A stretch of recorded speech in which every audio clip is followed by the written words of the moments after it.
Scilab Pantry.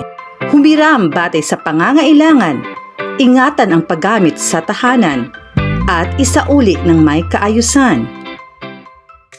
Pandemic creates radical ruptures and imbalances and brings about a contingency that becomes a new necessity.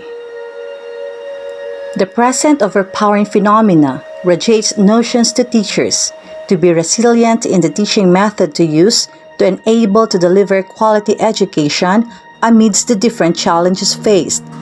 Based on observation from the previous years and the pretest given to pupils, competencies that used mostly laboratory equipments showed low level of mastery among grade 6 pupils.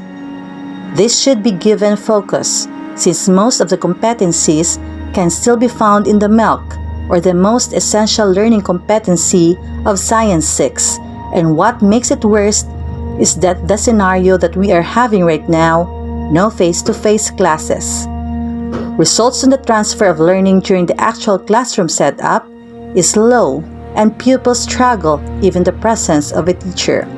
How much more today, having no teachers at all to facilitate. This is the very reason why the idea of the Scilab Pantry, which covers Project Pitmalu, preservation of instructional teaching materials made available for learners' utilization, and Project Panata, Pagiya kay Nanay ag Tatay, have been conceptualized. It is our goal to transport the science teaching learning process with active participation to the homes of the learners, with the parents to act as educators in the absence of the classroom setting where teachers can actually supervise and manage the lessons. This is how to do it. Teachers conduct orientation to parents of what is Project Pitmalu and Project Panata all about. Pitmalu stands for Preservation of Instructional Teaching Materials made available for learners' utilization, while Project Panata stands for Pagiya kay Nanay ag Tatay. Since we are practicing modular distance learning delivery and some competencies need the utilization of laboratory equipments or teacher-made indigenous science materials, Project Pitmalu will be presented. But in today's situation, not all parents are capable of wearing the shoes of teachers. Not all parents are confident in the accuracy of the delivery of the lesson using those laboratory equipments. That is why Project Panata o Pagiya kay Nanay ag Tatay will be given focus. Here, the teacher will discuss to parents the identified least mastered competencies, which covers mostly the usage of the tools. Parents will be guided on how to use the laboratory equipments and the teacher-made indigenous science materials properly. Parents then will transfer their learning at home when teaching their children.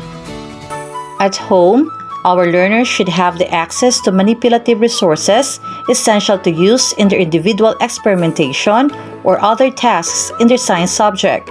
After the orientation, parents are expected to borrow these laboratory equipments and teacher-made indigenous science materials, which are stored and preserved in a safe place. With the knowledge acquired of parents from the teacher, they can now teach the competency accurately to their children at home. With the aid of the laboratory equipments and teacher-made indigenous science materials, the flow of learning will be easy and smooth.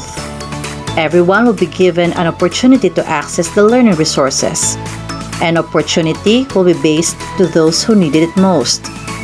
With this, we are ensuring that our pupils receive quality education without compromising their safety.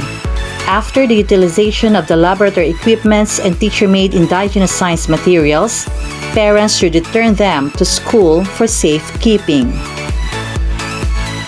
Mas madali nandang nahubtan ag nakasabat sanda sa mga pangutana sa module. As enjoy kami sa pagsabat gamit ng mga teacher-made ag science materials. Nahubtan namon ag masadya dahil una gaturo si nanay ag si tatay.